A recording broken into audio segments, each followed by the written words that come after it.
मु Kalucharan Baral Paradip port and dock मजदूर union vice president. Paradip port and dock मजदूर यूनियन रे उग्रतर विवाद सृष्टि होती।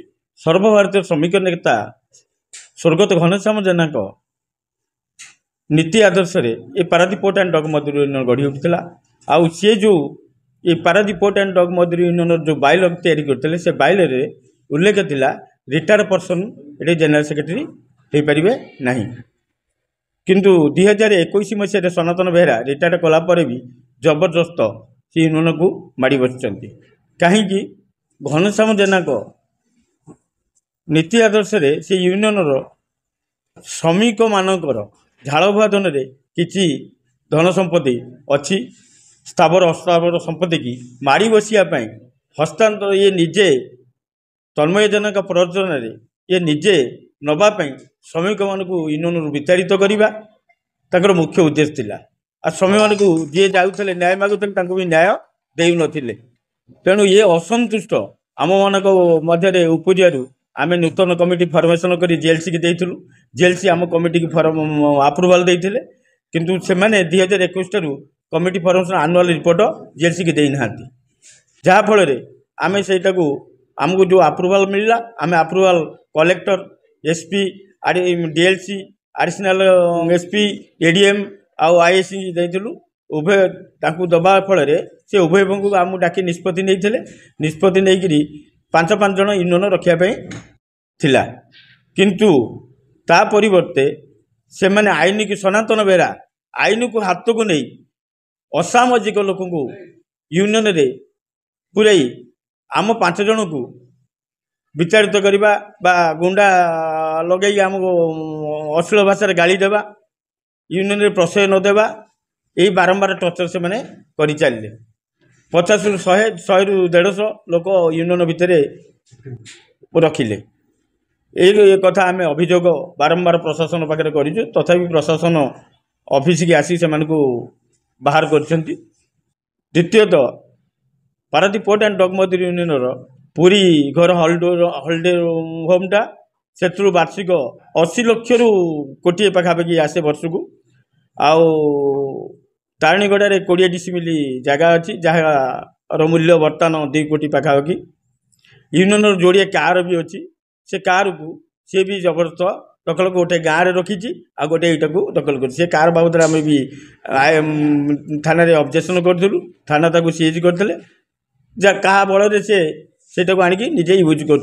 तेणु ये आम आज प्रेस मीटिंग करूँ जो बाहर लोक असामाजिक लोक मधुआ जो कुमर मंटू एम सब आणिकी जो प्रहसन चलती से प्रहसन को हटेयापी आपण गणमाध्यम आम यहाँ जनाऊँ।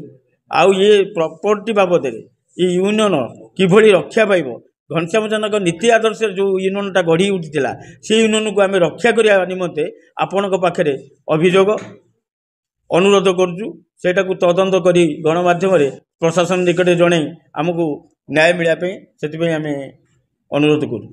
आग को देखू जदि प्रशासन आमको समय देइछंती किसी समय देइछंती किसी दिन नेबे नेला पर आमको कौन कहे जदि नकेबे तार विकल्प चिंताधारा आम नबू। Niranjan Mahapatra Paradip port and dock मजदूर यूनियन साधारण संपादक। आमको प्रशासन जो नियम देइछि आम ताकू मानि चलचु। ता भितर रिटायर्ड होइथवा सनातन बेहरा से निजकू सर्वे सर्वा मन करी आईन कानून किछि न मानी से भितर 100-150 लोक पूरे सदाबले मीटिंग चलैछि। आमे प्रशासन को एक कथा जणैछु। प्रशासन आमे कंप्लेन कला परे से जाइकी से बाहर करछंती एवं बारंबार थ्रेटिन देइछन तमे ए काम काई करछ ए भले आउ करिवो नाही। से कहिले भी सुधा से किछि सुनिवार नाही।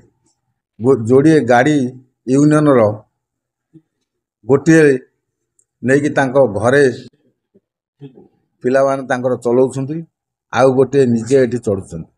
आमे एठी कंप्लेन कला परे पारादीप आदर्श थाना से गाड़ी की सीज करथिले। ये किछि गुंडा गर्दी लोक धरी 100-150 ସ୍ତ୍ରୀ ଲୋକଙ୍କୁ ଆଣି ସେ ଭିତରେ ଆଇଆଇସିଙ୍କ ଉପରେ ପ୍ରେସର କଲେ, ଯାହାଫଳରେ କି ଆଇଆଇସି ତାଙ୍କୁ ଗାଡ଼ିଟି ଦେଇଦେଲେ। ତେଣୁ ପାରାଦୀପ ପୋର୍ଟ ଆଣ୍ଡ ଡକ୍ ମଜଦୁରୀ ୟୁନିୟନ ଜେନା ସାହେବଙ୍କ ନୀତି ଆଦର୍ଶ ମାନି ଚାଲିଥିଲା।